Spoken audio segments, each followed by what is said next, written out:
ditemukan oleh Allah Subhanahu wa taala dalam keadaan sehat walafiat, termasuk salah satu kenikmatan yang mungkin jarang kita sadari, nikmat yang Allah berikan yang jarang kita syukuri adalah nikmat ukhuwah Islamiyah. Nikmat kita diberikan Allah komunitas, kalau bahasa anak sekarang namanya circle komunitas tetangga, sahabat, teman yang baik. Ini nikmat yang jarang kita syukuri. Lingkungan yang guyup, lingkungan yang islami, ini nikmat Allah yang jarang kita syukuri. Nikmat ukhuwah Islamiyah. Maka saking pentingnya nikmat ukhuwah ini Bapak Ibu, sampai Rasulullah itu mengatakan dalam sabdanya, perumpamaan orang yang berteman, bertetangga, bersahabat dengan orang yang soleh,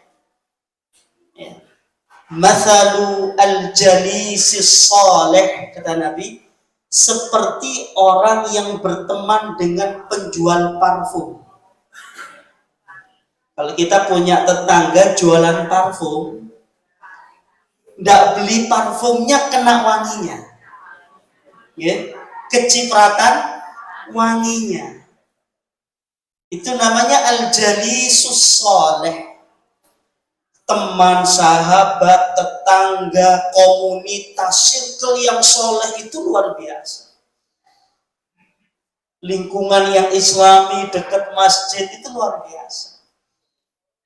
Nah, lawannya kata Nabi, al-jalisus, kalau punya circle, komunitas, teman nongkrong, kok orang yang tidak soleh, itu seperti orang yang bekerja memanasi besi, kena awu anget istilahnya. Maka Bapak Ibu, Masya Allah tadi guyup sekali. Ukhuwah ini harus kita jaga, jangan sampai dirusak. Nah, salah satu yang akan kita bahas pada kesempatan kali ini, bagaimana cara merawat ukhuwah.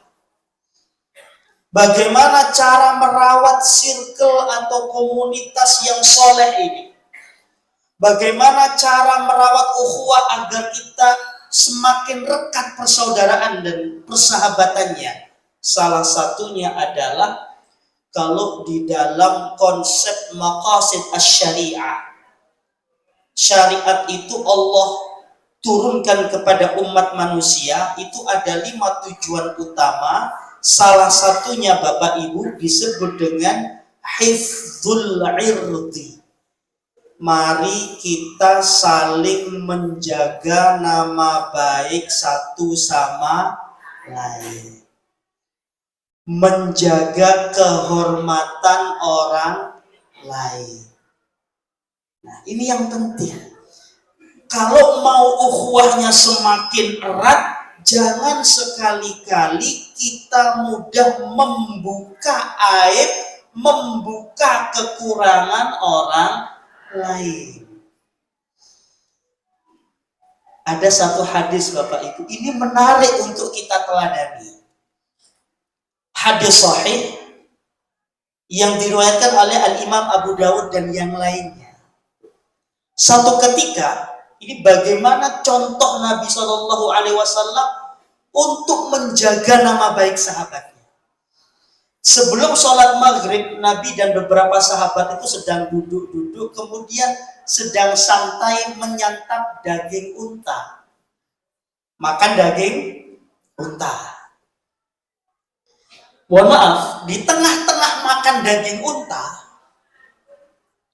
ada salah seorang sahabat yang tidak disebutkan dalam hadis ini namanya, buang angin. Ya, buang angin. Ada suaranya plus baunya. Nah, Mending ada suaranya, ada kodenya kan. Kadang nggak ada suaranya, cuma ada baunya. Coba, tengah-tengah makan daging unta, ada salah seorang sahabat yang buang angin. Semua sahabat yang ada di situ nggak ada yang komplain, nggak berani, sungkan sama Rasulullah. Mau komplain ada Nabi, tapi mereka menunjukkan raut muka yang tidak menyenangkan, bad mood. Enak-enak makan unta, ada orang kentut sembarangan. Tapi nggak ada yang ngaku, lanjut aja makan. Itu sebelum sholat maghrib. Caranya kalau pengen tahu siapa yang tadi kentut, gimana Bapak Ibu? Nanti ketika azan maghrib mau iqamat, yang wudhu itulah yang kentut, kan begitu. Ditunggu ini. Ya, nah, coba kita nonton sopo ini ya. Siapa ini yang tadi kentut ini? Menyebabkan gairah makannya berkurang gitu kan. Bapak Ibu yang dirahmati oleh Allah, coba apa yang dilakukan oleh baginda Muhammad sallallahu alaihi wasallam dalam rangka menjaga nama baik sahabatnya, dalam rangka menutupi kekurangan sahabatnya, dalam rangka menjaga ukhuwah Islamiyah. Kata Nabi sallallahu alaihi wasallam, al-wudu'u min luhumil ibil. Siapa tadi yang merasa makan daging unta, semuanya harus wudu. Semuanya makan, berarti semuanya wudu. Karena semuanya wudu, tidak ada yang tahu siapa tadi yang. Bahkan di dalam hadis yang lain, Nabi itu, jadi Bapak Ibu, kalau ada orang, kemudian di tengah-tengah forum mungkin dia tidak bisa tertahan begitu ya, kemudian buang angin, lalu ada yang mentertawakan, membuli dan seterusnya, itu adalah tradisi atau kebiasaan jahiliyah. Dalam hadis sahih riwayat Bukhari itu pernah kejadian juga begitu. Ada seorang sahabat yang kentut, tahu-tahu semuanya ketawa, semuanya membuli. Nabi marah, Nabi mengatakan, "Ila ma yadhaku ahadukum mimma yaf'al." Kenapa harus tertawa? Jadi kalau ada orang yang suka membuli orang lain gara-gara seperti ini, itu kebiasaan jahiliyah. Coba hanya persoalan buang angin, sebegitu luar biasa suri tauladan yang diberikan oleh Rasulullah SAW dalam rangka apa? Menjaga reputasi, menjaga nama baik sahabatnya agar tidak dibuli oleh sahabat yang lain. Ya seperti inilah ukhuwah Islamiyah. Jadi kalau kita mau ukhuwah ini semakin guyup, ukhuwah ini semakin erat, tidak boleh antara orang mukmin yang satu dengan orang mukmin yang lain itu saling menghujat, saling membuka aib, saling menggunjing, ngerasani, atau kalau dalam bahasa agama disebut dengan riba. Ini satu contoh perbuatan yang sepele. Sesuatu yang sepele kita dilarang betul dalam agama untuk membuka aib saudara kita. Ya, biasanya itu ukhuwah Islamiyah itu bisa retak gara-gara urusan seperti ini. Ibu-ibu asik belanja gitu pagi hari ya. Biasanya kalau tempat belanja itu infonya A1 gitu kan. Semakin pelan suaranya, itu gosipnya semakin akurat kan begitu. Coba, ada contoh yang lain Bapak Ibu yang dirahmati oleh Allah. Dalam sebuah hadis yang diriwayatkan oleh Al-Imam Abu Dawud yang disahihkan oleh Syekh Albani. Ini agak panjang hadisnya. Ada dua kasus atau dua kisah yang hampir mirip tapi pelakunya berbeda. Mungkin sebagian dari kita sudah pernah mendengar hadis ini. Ada seorang pemuda, tapi dia sudah menikah, bapak-bapak. Namanya Ma'iz. Namanya Ma'iz.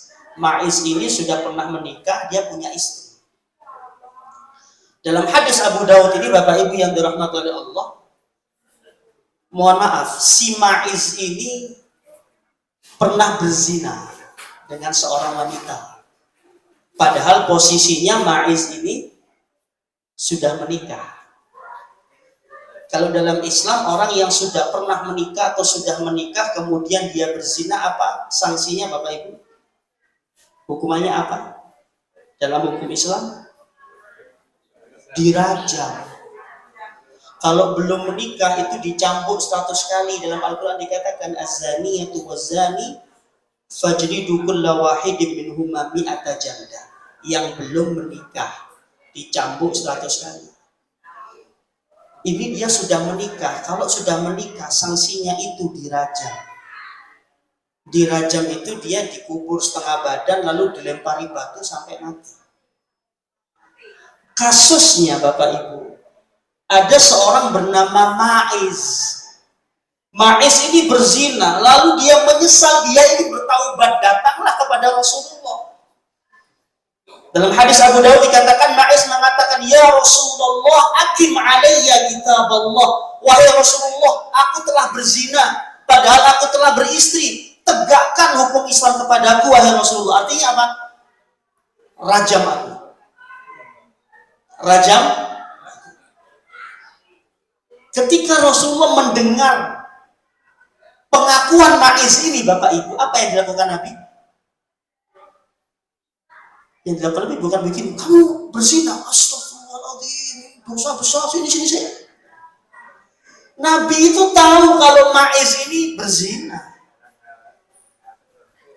Yang dilakukan Nabi adalah menanyakan kembali, jangan-jangan Ma'iz ini ngelindur. Jangan-jangan Ma'iz ini mabuk. Ya. Diulang berkali-kali.